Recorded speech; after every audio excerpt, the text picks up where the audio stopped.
大家好，我是丽姐，欢迎大家来听相亲故事，感谢大家的订阅。今天要给大家讲一个特别扎心的故事，是关于大陆姑娘嫁给台湾男人后发生的事情。我从事婚恋服务这么多年，见证了无数两岸婚姻的酸甜苦辣。今天这个故事着实让我感慨万分。她叫秦小满，是我老家那边的姑娘，今年37岁，曾经是个返乡创业的中药材种植户。168厘米的个子，黝黑健壮，一双手粗糙却有力，一看就是吃过苦的人。小满的家境可以说是村里数一数二的困难户。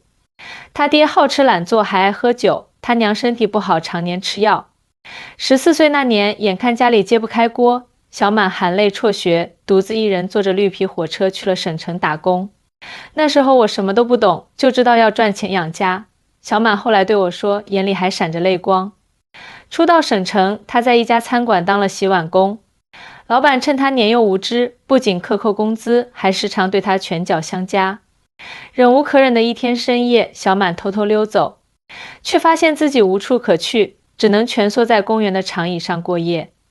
就在他饥寒交迫，几乎绝望的时候，命运给了他转机。一位姓李的老中医路过公园，发现了瑟瑟发抖的小满。老人家慈悲为怀，不仅收留了他，还传授他中药知识。老人家待我如亲孙女啊。小满说起老中医，眼中满是感激。是他教会我认识草药，辨别药性，熬制中药，还教我怎么用药酒治疗跌打损伤。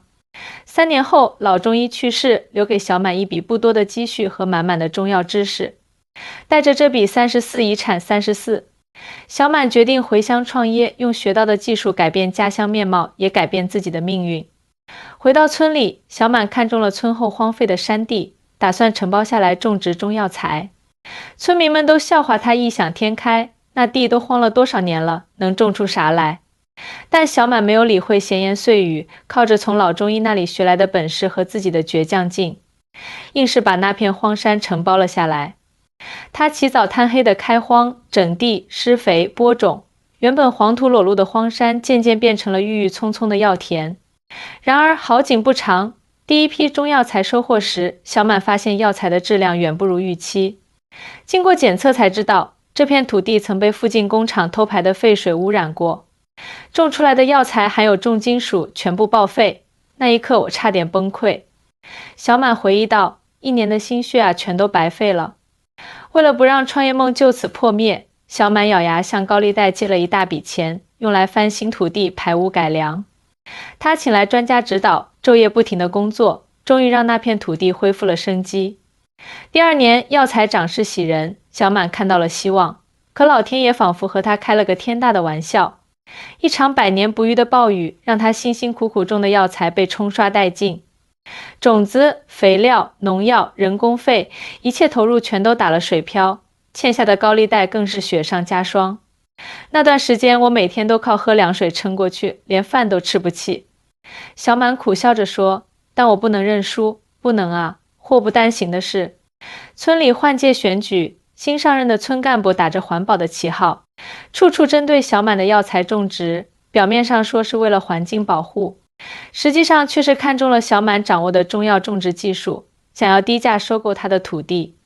他们给我使绊子，故意在我浇水的时候断水，在我施肥的时候说我污染环境，还煽动村民们孤立我。小满无奈地说，我明白，他们就是想让我撑不下去，好接手我的产业。为了省钱，小满放弃了租房，直接在药田边搭了个简易棚屋住下。白天劳作在药田，晚上就熬制药酒，一方面治疗自己童年时因父亲酗酒家暴留下的旧伤，一方面也想靠卖药酒多赚点钱还债。村里人都说他疯了，整天和草药打交道，皮肤晒得黝黑，手上全是老茧，谁还会要他这样的女人？而那些村霸更是瞧准了他孤身一人，没有靠山，处处找麻烦，觊觎他辛辛苦苦开垦出来的药田。就在小满几乎绝望的时候，一个台湾男人出现在他的生活中，彻底改变了他的命运。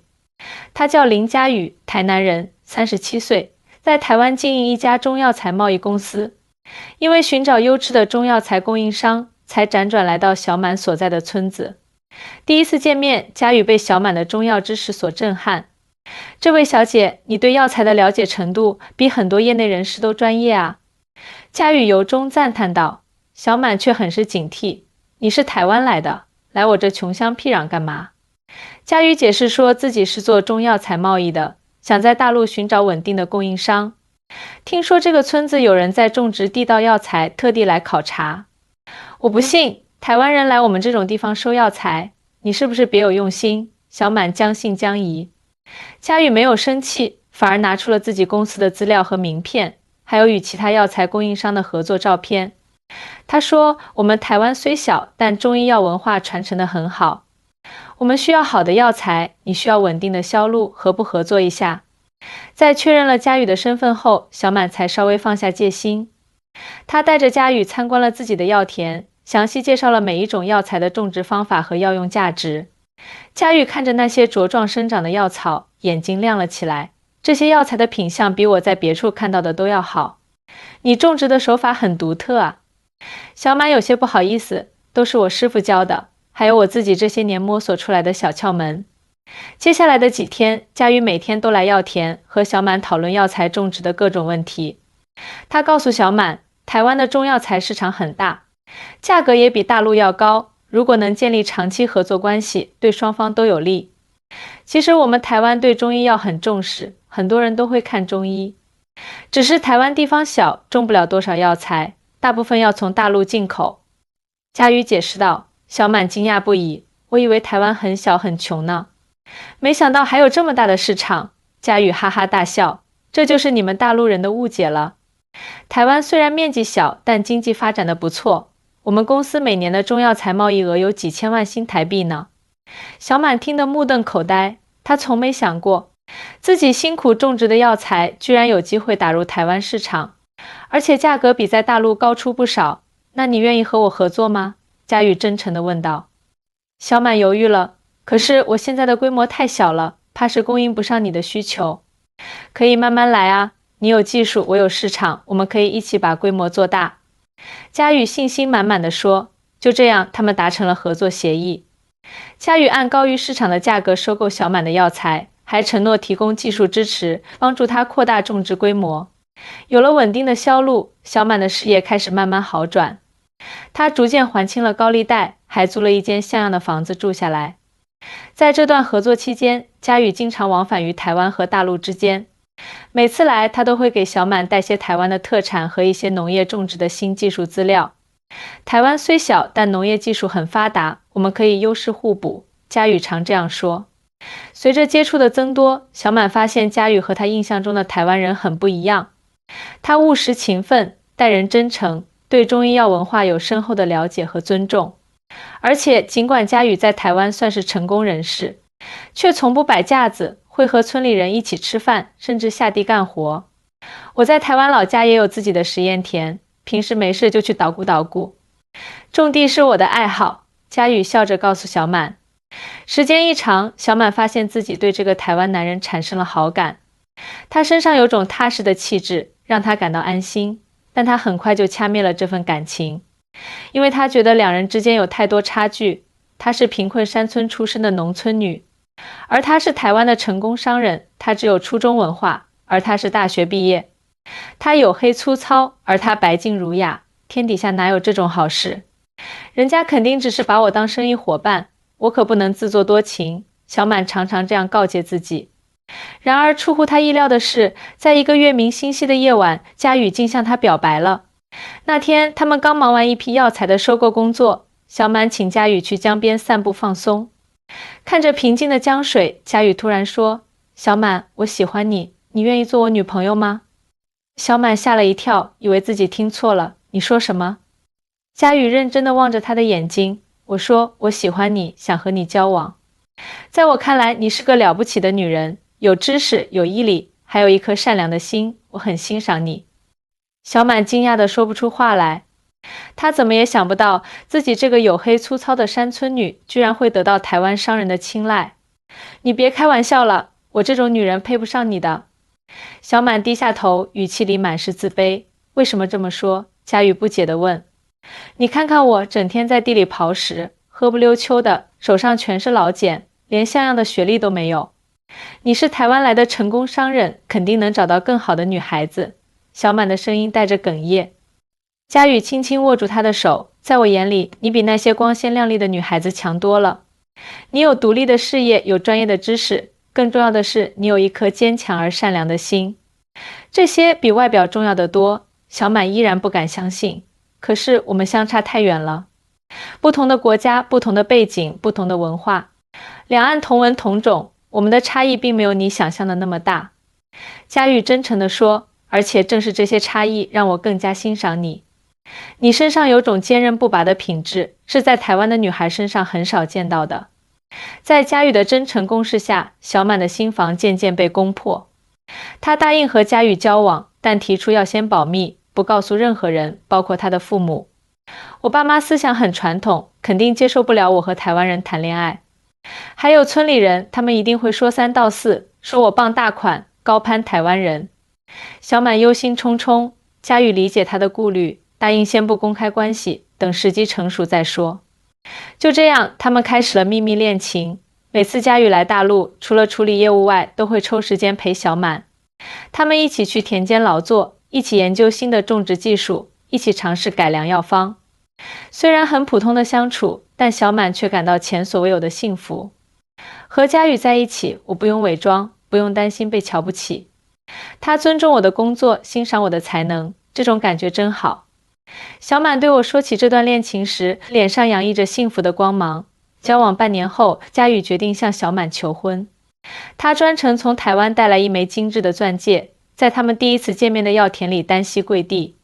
小满，嫁给我好吗？我想和你共度余生。佳宇深情地望着他，小满眼含泪水，激动地点了点头。但随即他又想到了现实问题，可是我们结婚后住哪里？你的事业在台湾，我的药田在这里。佳宇早有考虑，我们可以两边都有家。台湾有我的公司，这里有你的药田，我们可以一起经营这个跨海的事业。等条件成熟，你愿意的话，也可以去台湾发展。台湾的中医药市场很大，你的技术在那里会很有价值。听到这个安排，小满悬着的心总算放下了。他最担心的就是结婚后要放弃自己的事业。现在看来，佳宇非但不会让他放弃，还会全力支持他继续发展。那我父母那边，小满还是有些担忧。明天我们就去见你父母，正式提亲。佳宇胸有成竹地说。第二天，他们带着礼品去了小满父母家。出乎小满意料的是，当佳宇表明身份和意图后，他父亲不仅没有反对，反而显得很高兴。台湾女婿，好啊，听说台湾很发达，你们那边工资高，生活水平好。小满父亲一脸谄媚，小满母亲也连连点头，嫁到台湾好啊。以后你爸妈还能沾你的光，去台湾旅游，见见世面。佳宇礼貌地介绍了自己的情况，说明了两人的婚后规划，并承诺会好好照顾小满。小满父亲却不断打断他，询问他在台湾的收入、房产、车子等物质条件。佳宇耐心回答，但明显感到不舒服。岳父大人，我觉得婚姻最重要的是两个人相爱相敬，物质条件固然重要，但不是全部。佳宇委婉地表达了自己的看法。小满父亲不以为然，那怎么行？我女儿嫁到台湾，总得有点保障吧？你们台湾人不是很有钱吗？小满听不下去了，爸，你这什么态度？佳宇是来提亲的，不是来被审问的。佳宇赶紧安抚他，没关系，岳父关心你很正常。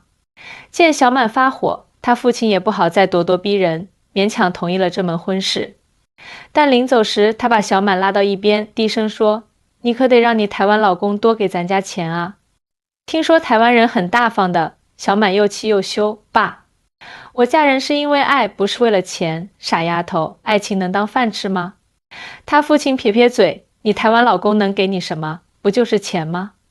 不然你嫁给他干啥？这话深深刺痛了小满的心。在他父亲眼里，他和佳宇的婚姻仅只是一场利益交换。回去的路上，佳宇看出他的心事，轻声问，你爸爸说什么了？让你这么难过？小满不忍告诉他实情，只说父亲有些担心两岸婚姻的稳定性。佳宇理解的点点头，确实两岸婚姻有其特殊性，但只要我们相互理解包容，一定能克服困难，白头偕老。听到这话，小满心里暖暖的，她下定决心，一定要和佳玉好好过日子，证明给所有人看。她嫁给台湾老公，得到的不只是物质条件，更是真挚的爱情和幸福的生活。2个月后，他们在小满的村子里举办了婚礼。佳宇的父母和亲友专程从台湾赶来参加。出乎所有人意料的是，佳宇的父母非常和蔼可亲，对小满十分友善。小满啊，佳宇常在电话里提起你，说你是个能干的好姑娘，以后你就是我们林家的媳妇了，有什么需要尽管说。佳宇的母亲拉着小满的手，笑容温暖。佳宇的父亲也是一位中医爱好者，得知小满精通中药知识后，两人相谈甚欢，竟忘了时间。难怪佳玉这么喜欢你，你对中药的理解确实很深刻，老人家赞不绝口。然而婚礼上发生了一件让所有人尴尬的事情，在敬酒环节，小满的父亲喝得醉醺醺的，拉着佳玉父亲的手不放，口无遮拦地说：老哥啊，你儿子福气好，娶了我闺女，你们台湾有钱，多照顾照顾我们这些穷亲戚啊。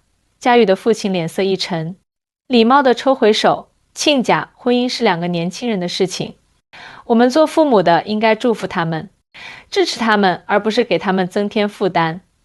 小满的父亲不依不饶，你这话什么意思？看不起我们啊？你们台湾人不是很有钱吗？支援一下大陆贫困地区不是应该的吗？场面一度非常尴尬。佳玉赶紧上前调解，把自己父亲拉到一边，小满则把自己父亲带去休息。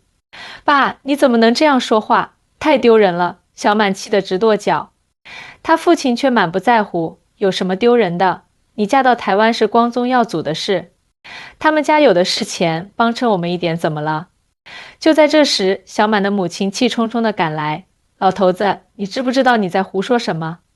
你这是在害闺女。原来小满的母亲刚刚听到了佳宇父母之间的对话。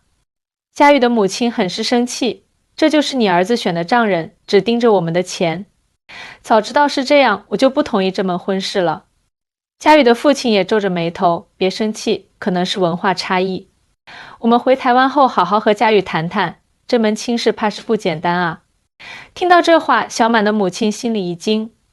她虽然也有些势力，但到底是爱女儿的，不想因为丈夫的愚蠢行为毁了女儿的婚姻。你给我闭嘴！她对丈夫怒吼，你再胡说八道，小满的婚姻就毁在你手里了。小满的父亲这才意识到自己闯了大祸，但酒劲上头，又不愿认错，气呼呼地说，有什么大不了？不就是个台湾女婿吗？他能给小满什么？还不是图我们这边便宜劳动力，你别再说了。小满的母亲气得浑身发抖，你知不知道？正是因为佳宇，小满的药材生意才有今天的规模。是他帮小满打开了台湾市场，提供了技术支持，小满父亲不屑一顾，那又怎样？还不是为了他自己的利益？你以为他真的爱小满？别傻了！听不下去的小满母亲愤然拂袖而去，我不想再听你胡说八道。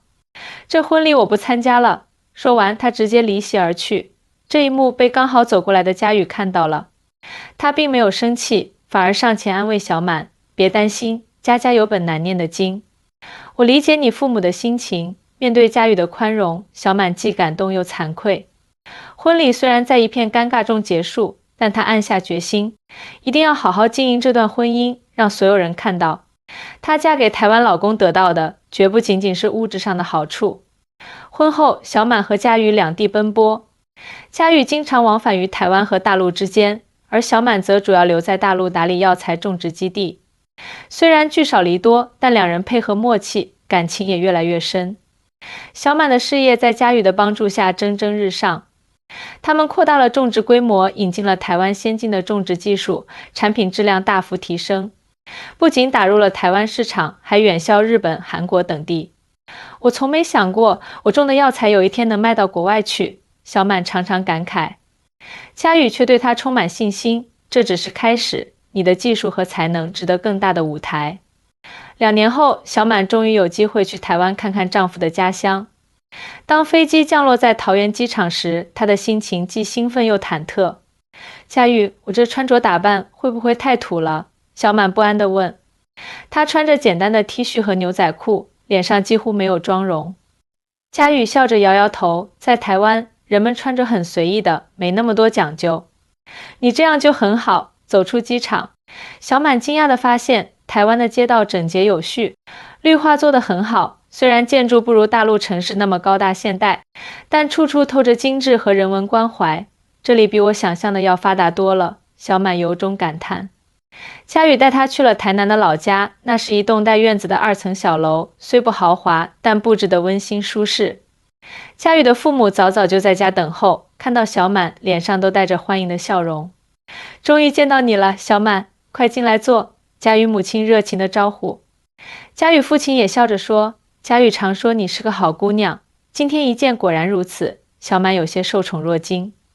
他原以为婚礼上的不愉快会让公婆对他有成见，没想到他们竟如此热情。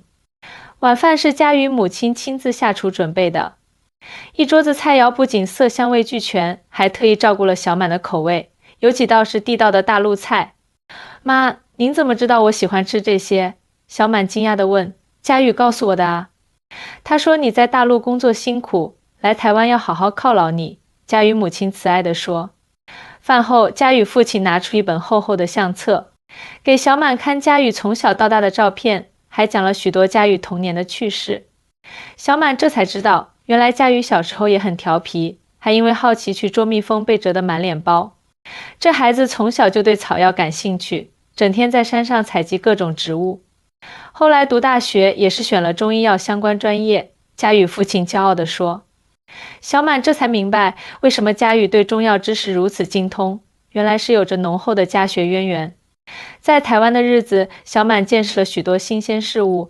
他参观了佳宇的公司，那是一家规模不小的中药材贸易企业，有着完善的管理体系和专业的团队。他还去了台湾著名的药材市场和中医院，感受到台湾对传统中医药的重视和创新。我以前以为台湾很落后，现在才发现，在中医药这块，台湾比大陆做的还要好呢。小满感慨道。佳宇带他游览了台南的古迹、夜市，还有美丽的海滩。看着湛蓝的海水和金色的沙滩，小满忍不住感叹，这地方真美啊。难怪你爱家乡。佳宇搂着他的肩膀，以后我们可以常来。等条件成熟，你也可以在台湾开展事业。台湾的中医药市场很有潜力，你的技术在这里会很受欢迎。小满心中涌起一片温暖，她终于明白，嫁给台湾老公，得到的不只是物质条件的提升，更是事业发展的新机遇，以及一个尊重、理解、支持她的家庭。1周后，小满依依不舍地离开台湾，回到大陆继续打理药材基地。此时，她已经怀上了佳宇的孩子，但两人决定暂时保密，等3个月后再告诉双方父母。然而，天有不测风云，就在小满怀孕4个月时，她突然晕倒在药田里，被紧急送往医院。医生诊断她因劳累过度加上早年的旧伤复发，情况十分危急，需要立即手术，否则母子都保不住。佳宇得知消息，立刻从台湾赶回，还带来了台湾的中医专家和先进医疗设备。放心，有我在，不会有事的。佳宇握着小满的手，眼里含着泪水。手术非常成功，母子平安，但医生建议小满需要长期静养，不能再从事重体力劳动。这对一直靠种植药材为生的小满来说，无疑是个沉重的打击。我的药田怎么办？我的事业怎么办？小满担忧不已。佳宇早有考虑，我已经安排好了，我们的药材基地继续运营，请专业的团队来管理。你负责技术指导就行，不用亲自下地了。而且，我在台湾的公司可以设立研发部门，专门研究你的药方和种植技术。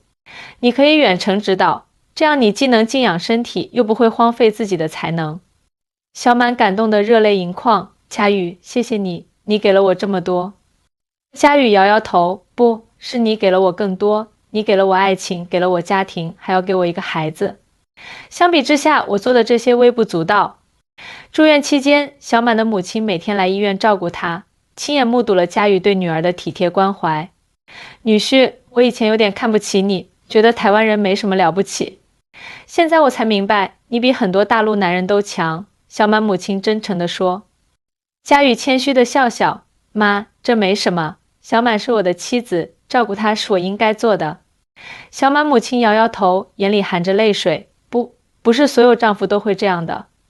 你知道吗？当年小满他爸从来没有这样照顾过我。在医院的那段日子，小满母亲见证了佳宇的一举一动。她每天天不亮就起床，先去药田处理事务，然后买好早餐赶到医院。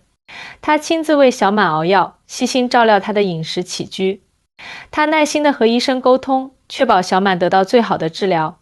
她还抽时间学习如何照顾孕妇，准备迎接孩子的到来。这孩子真是个好男人啊！小满母亲常常感叹，而后又惭愧地低下头。当初我们家老头子那样对她，她却从不记恨。8年后的今天，小满和佳玉已经有了一双儿女，他们的中药材事业也蓬勃发展。小满的药材种植技术被引进台湾，在佳玉的推广下，成为台湾中医药界的一大亮点。而佳玉的贸易公司也因为有了小满的技术支持，业务范围扩展到了整个亚洲。亲爱的朋友们，这就是我今天给大家讲的故事。两岸婚姻虽然有着这样那样的挑战，但只要相互尊重、理解、支持，一样能收获幸福。正如小满和佳宇的经历告诉我们的，真正的爱情不在乎你来自哪里，而在乎你们要去向何方。我是丽姐，感谢大家的收听，我们下期再见。